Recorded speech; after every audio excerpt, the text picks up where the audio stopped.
আল্লাহ যে বললো যে রাতের একটা অংশে, এটা বিজ্ঞানও দেখছে যে আসলে এটা ঠিক আছে। কিরকম? হাজিরি একটা জবাব দেন তো, সময়ের স্রষ্টাকে আল্লাহ। সময়ের স্রষ্টাকে আল্লাহ। আল্লাহ তাআলা তিনি সময়কে সৃষ্টি করেছেন, আর সময়কে নিয়ন্ত্রণ করেন আল্লাহ।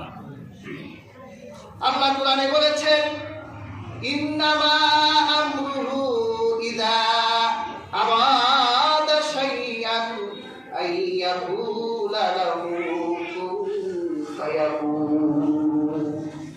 যদি আল্লাহ কোন জিনিসকে ইচ্ছা করেন আর তিনি যদি বলেন হয়ে যায়। সুবহানাল্লাহ। আল্লাহ সময় সৃষ্টি করেছেন, রাতের একটি অংশে আমার আল্লাহ সময়কে নিয়ন্ত্রণ করে তার হাবিবকে মেরাজ করাতে পারেন না? কারণ সময় নিয়ন্ত্রণ করেন তিনি, মানুষ সময় নিয়ন্ত্রণ করতে পারে না। মানুষ সময়কে ব্যবহার করতে পারে তার মেধা দিয়ে। এজন্যই তো দেখেন না বিজ্ঞান কত আপডেট হয়েছে সময়কে ব্যবহার করে।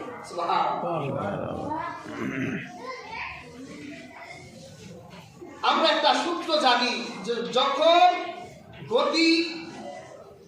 যখন বৃদ্ধি পায় তখন সময়ের মান কমে যায়। এক সময় একটা দৃষ্টান্ত দিই আপনাদেরকে। আমি রাজশাহীতে মাহফিল করেছি, গাড়িতেও করছি আবার বিমানেও করছি। তো যখন গাড়িতে মাহফিল করতে যেতাম, গাবতলী থেকে সকাল 10টায় উঠলে কখনো ওখানে গিয়ে এশার নামাজ পড়তাম, কখনো মাগরিব। একটা বড় 8 ঘন্টা 7 ঘন্টা জার্নি হতো। আবার যখন বিমানে গেলাম মাত্র 20 থেকে 22 মিনিট সময় লাগলো, রাজশাহী বিমানবন্দর নেমে গেলাম। এটা কিসের কারণে? গতি যখন বৃদ্ধি পায় তখন সময়ের মান কমে যায়। প্লেনের গতি বেশি, সময়ের মান কমে গেছে। এই যে আমরা যে পৃথিবীটা দেখি, বিজ্ঞান বলছে পৃথিবীটার ব্যাস হলো 12,756 বর্গ কিলোমিটার।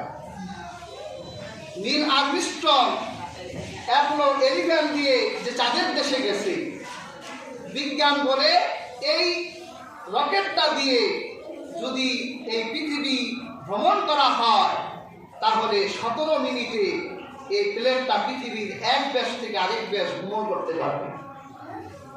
আপনি যদি হাঁটা শুরু করতে কত বছর লাগতো?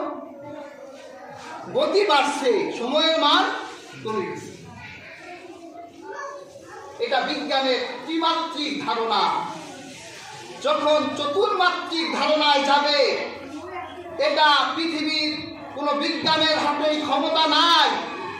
পৃথিবীর বিজ্ঞান সময়কে ব্যবহার করতে পারে, আর আমার আল্লাহ সময়কে নিয়ন্ত্রণ করতে পারে। সময়ের স্রষ্টা। বিজ্ঞান বলছে যদি আমরা আলোর গতিতে যেতাম, 1 সেকেন্ডে 3 লক্ষ কিলোমিটার যায়। আমরা যদি আলোর গতি দিয়ে পৃথিবীর এক প্রান্ত থেকে আরেক প্রান্তে আলোর গতি ছাড়তাম, তাহলে আলো এই পৃথিবী ঘুরে আসতে তার সময় লাগতো 1 সেকেন্ডে 7 বার। 1 সেকেন্ডে কয়বার? 7 বার সময় লাগতো। কিন্তু এই শক্তি আল্লাহ মানুষের হাতে দেয় নাই, কারণ ওর ভর আছে, ওজন আছে, আলোর গতি দিয়ে চলতে পারবে।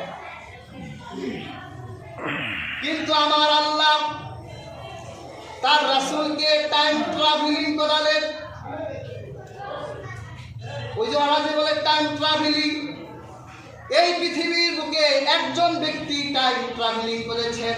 সূরা মাআরিজে টাইম ট্রাভেলিং এর কথা আল্লাহ 4 নম্বর আয়াতে বলেছেন, ইয়া হাজরিন, আমার রাসূল, আমার আল্লাহ যেহেতু সময়ের স্রষ্টা, আমার আল্লাহ তার হাবিবকে বুরাক দিলেন, এটা আলোর চেয়ে আরো বেশি কঠিন।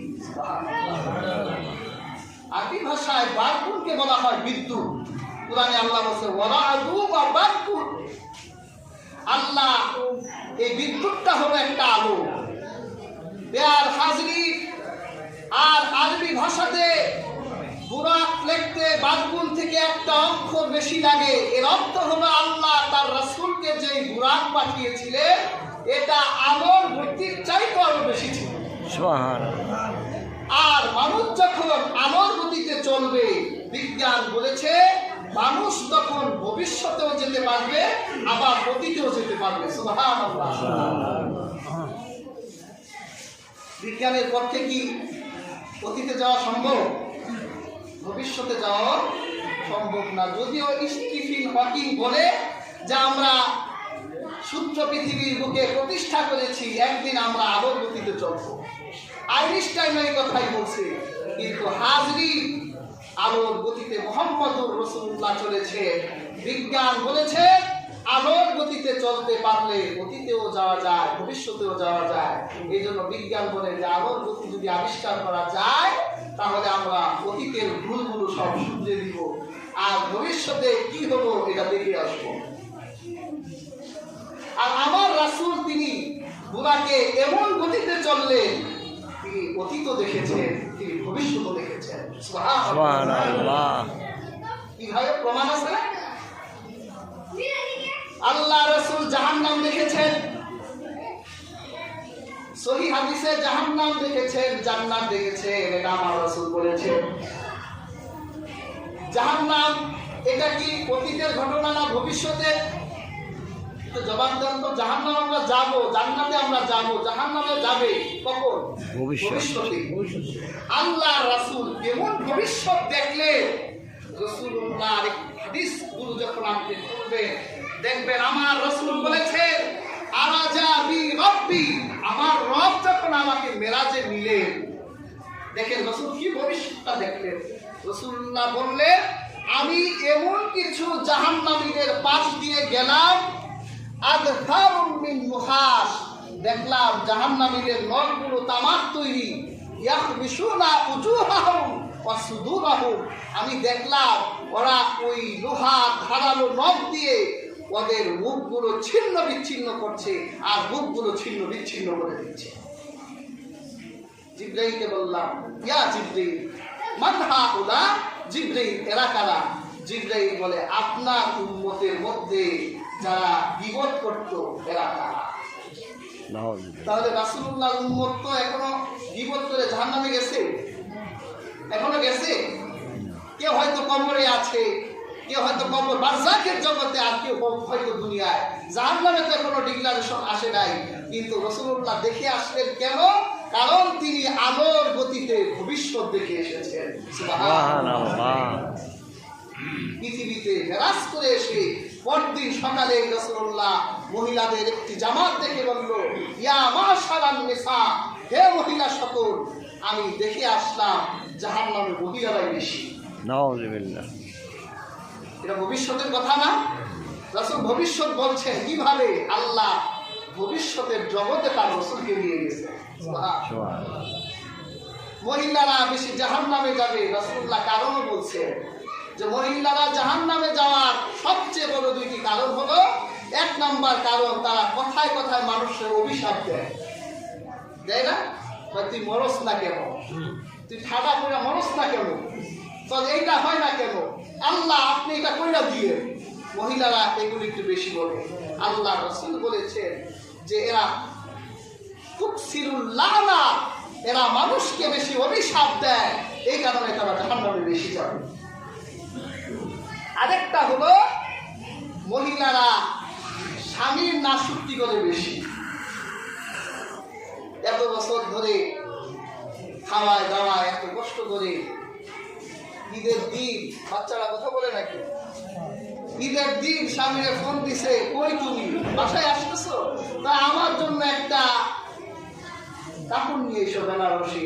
তো স্বামী বেচারা ঈদের চাঁদ রাতের দিন ব্যস্ততায় আনতে ভুলে গেছে, বাসায় আসার পর বলে 7 বছর সংসার করলাম চুরাই পিঠা। এরকম স্বামীর নাশকতি করে রাসূলুল্লাহ বলেছেন এই দুই কারণে নারীরা জাহান্নামে বেশি যাবে। নাউযুবিল্লাহ। আল্লাহ রাসূল সাল্লাল্লাহু আলাইহি ওয়াসাল্লাম তিনি জাহান্নামে গেলেন, রাসূলুল্লাহ দেখলেন এক শ্রেণীর জাহান্নামীদের জিহ্বা টেনে আগুনের কেচি দিয়ে তার জিহ্বাটা কেটে ফেলা হচ্ছে। ঘটনা কোন দিনের? ভবিষ্যতে। আল্লাহ রাসূল বুরাক মানে আলোর গতির আগেই তিনি চলে গেছেন। এই জন্য রাসূলুল্লাহ দেখছে তার এক শ্রেণীর উম্মতকে জিহ্বা টান দিয়ে বের করে তার জিহ্বা কেটে ফেলছে। রাসূলুল্লাহ বলল, এরা কারা? জিবরীল বলে, এরা আপনার উম্মতের খতীব। এরা জুমার মসজিদে বসে, ওয়াজের মঞ্চে বসে মানুষের ওয়াজ করত, নিজেরা আমল করত না। রাসূলুল্লাহ তার উম্মতের বক্তাদের জাহান্নামে দেখে আসে। আল্লাহ রাসূল জাহান্নামের ভিতরে আবার দেখলেন তন্দুরি রুটি, যেই আপনারা চুলা দেখেন, রাসূলুল্লাহ এইরকম একটা আগুনের চুলা দেখলেন যার মুখ সংকীর্ণ, পেট অনেক বড়। আল্লাহ রাসূল দেখলেন সেখানে উলঙ্গ এক শ্রেণীর জাহান্নামী নারী আর পুরুষরা আগুনের লেলিহান আগুনের ঢেউয়ে একবার উপরের দিকে আসছে, আবার নিচের দিকে চলে যাচ্ছে, আর তারা চিৎকার করে বলছে, আমাদেরকে বাঁচাও, বাঁচাও। রাসূলুল্লাহ জিবরীলকে প্রশ্ন করল, এরা কারা? জিবরীল বলল, এরা হলো আপনার উম্মতের সেই সকল জেনাকার যারা জেনার ভিতরে লিপ্ত থাকতো। আল্লাহ রাসূল আবার কিছু দূর গেলেন, তিনি দেখতে পেলেন এক শ্রেণীর জাহান্নামীদের সামনে পবিত্র গোশত রাখা, আরেকটা প্লেটের ভিতরে পচা নোংরা পোকা বিশিষ্ট গোশত রাখা, খুব দুর্গন্ধ আসছে, আর তারা সেই পচা গোশতগুলো খাচ্ছে। তখন রাসূলুল্লাহ জিবরীলকে প্রশ্ন করলো, এরা কারা? বলল, এরা হলো সেই সকল আপনার উম্মত যারা ঘরে হালাল স্ত্রী থাকতেও আরেক নারীর সাথে পরকীয়া প্রেম করত। এরা হলো সেই সকল পরকীয়াকারী যাদের স্বামী বিদেশে ছিল, কিন্তু তারা অন্য পুরুষের সঙ্গে পবিত্র স্বামী থাকার পরেও অন্যের সাথে পরকীয়া প্রেমে লিপ্ত থাকত, দেহ দিত নিত। এরা হলো সেই সকল ব্যক্তি। প্রিয় হাজরিন, এইভাবে রাসূলুল্লাহ জাহান্নামে ভবিষ্যতের আযাব দেখে আসে। আমার আল্লাহ বিজ্ঞানকে আশ্চর্য করে রাসূলুল্লাহকে এমন এক আলোর গতির চেয়ে এক গতিতে নিলেন, রাসূলুল্লাহ মেরাজের রাত্রে ভবিষ্যৎ দেখে আসলেন, আবার অতীত দেখে আসলেন। সুবহানাল্লাহ। হাজরিন, সময় বেশি নিয়ে ফেললাম, ক্ষমা চাই। পরবর্তী জুমাতে আরো ইনশাআল্লাহ আলোচনা করব। আল্লাহ তাআলা আমাদের প্রত্যেককে তৌফিক দান করুন।